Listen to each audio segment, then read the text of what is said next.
Welcome back to the Kumbi Jiku show on JK Sports India YouTube channel. This is reviewing the matches number 6 to 11 in the first half of the Women's Premier League, which now moves to Vadodara from Monday. To discuss what happened between matches 6 and 11 that concluded in Navi Mumbai's DY Patil Stadium, which was a good pitch for batting consistently, none other than our expert K. Srinath, player-turned-umpire, and also he is author of a cricket book on the psychology part of it. Welcome, Sri, and WPL. How exciting is it with Royal Challengers Bengaluru, one-time winner, sitting on top of the table, winning all their 4 matches, but positions 2 to 4.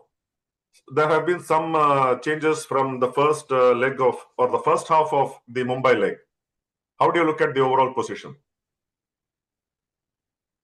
So it's been a very interesting first leg of the Women Premier League. All the games being played in DY Patil, Mumbai. From what I've seen in these games so far, I think it's been RCB who's look like they've cracked the formula. Their auction went well for rather most of the franchises, but the clarity of thought, the playing 11, the skill sets of players being utilized, their execution has been spot on.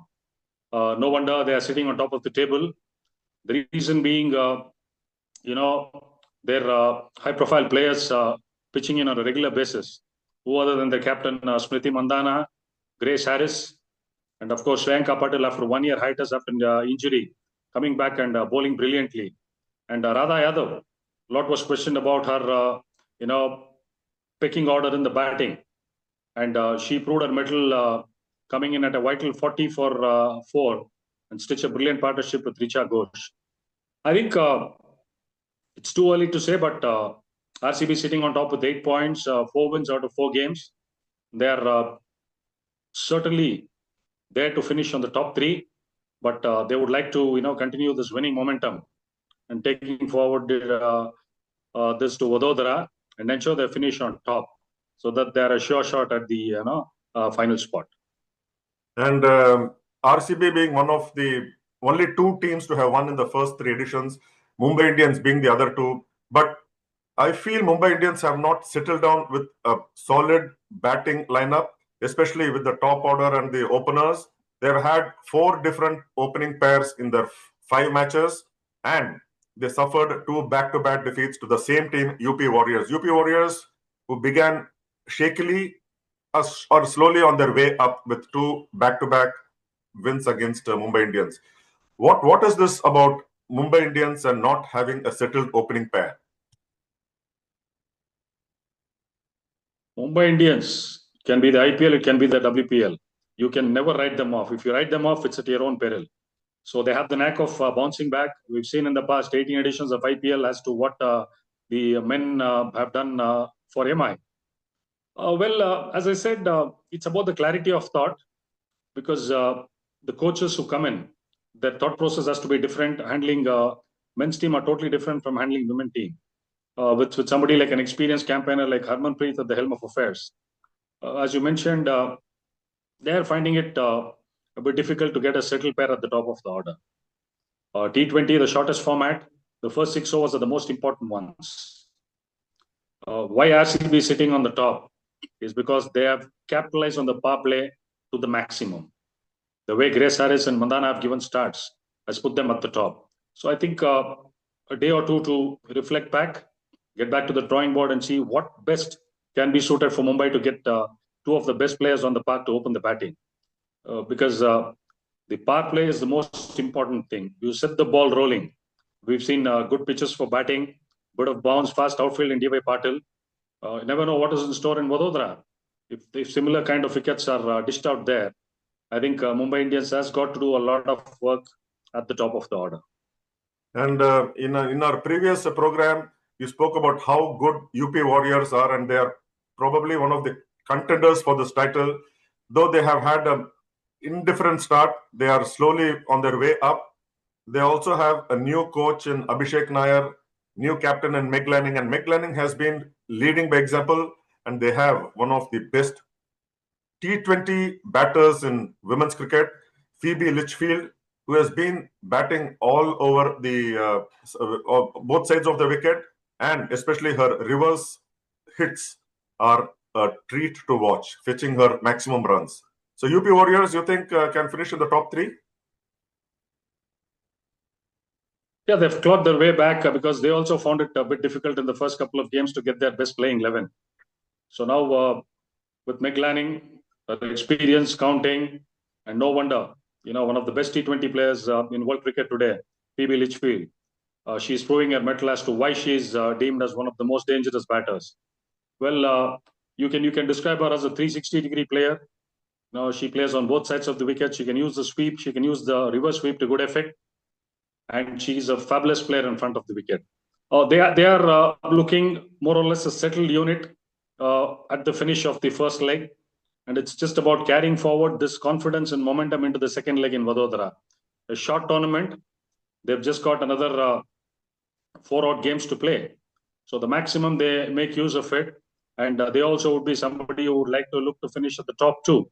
So that, as I was saying that to me, they look the best side. They had the best auction. They had the best of the players in the side.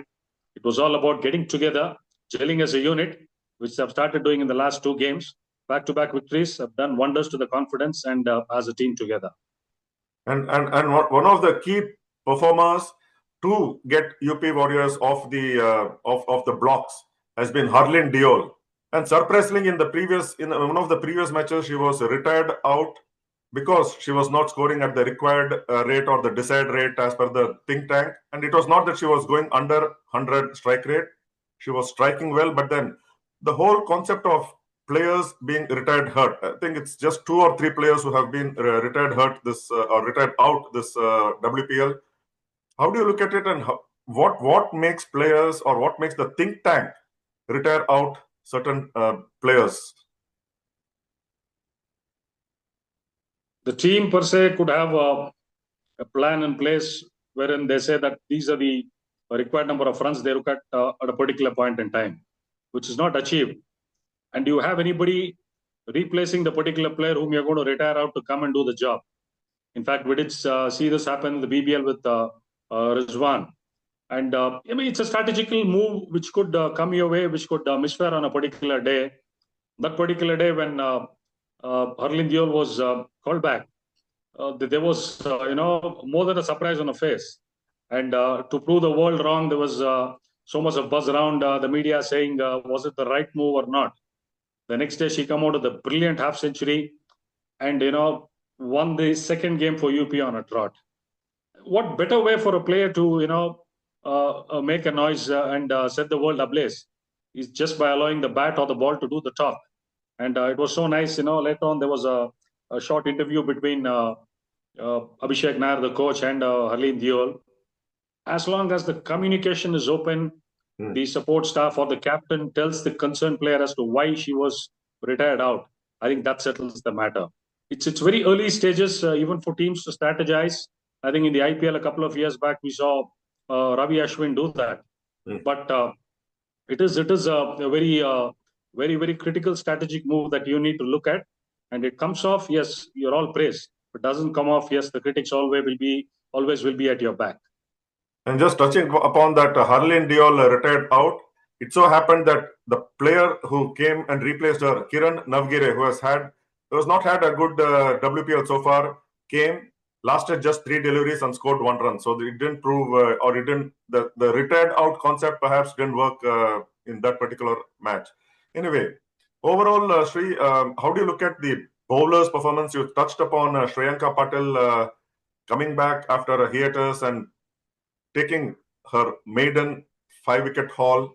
And there have been some exceptional performances in match 11, the last match of the DY Patil leg.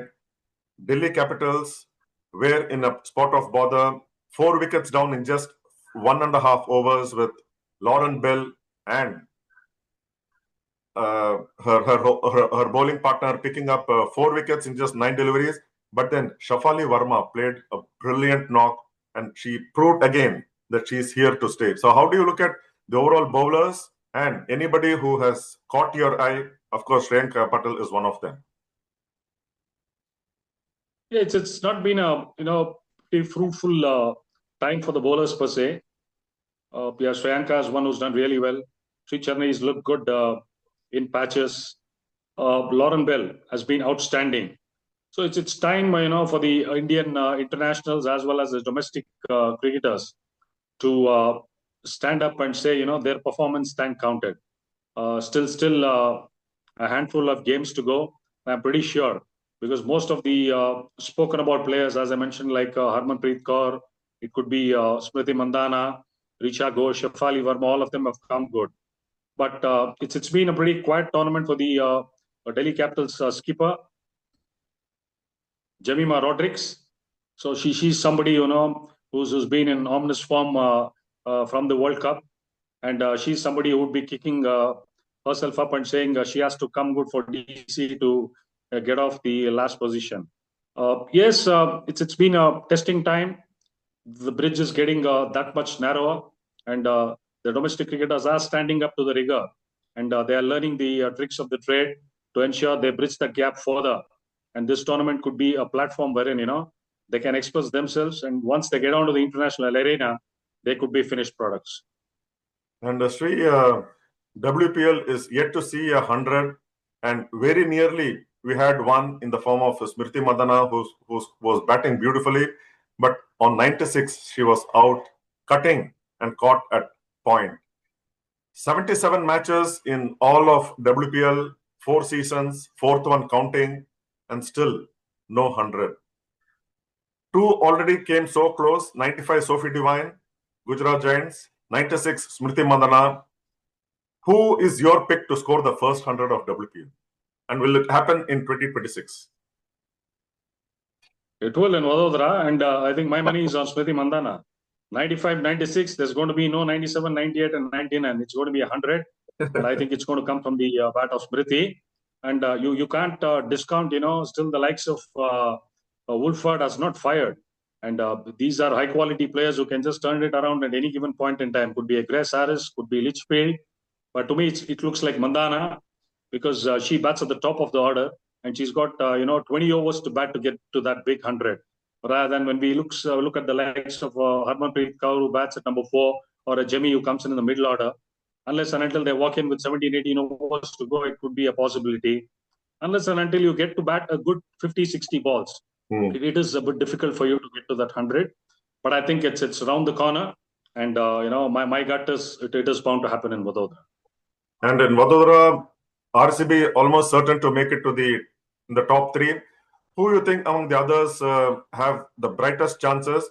Because Mumbai Indians though they are second, they still need to win all their 3 remaining matches in Vadodara if they have to stay in the top 3. Otherwise, with the kind of 2 back-to-back defeats, it's not going to help Mumbai Indians cause any more.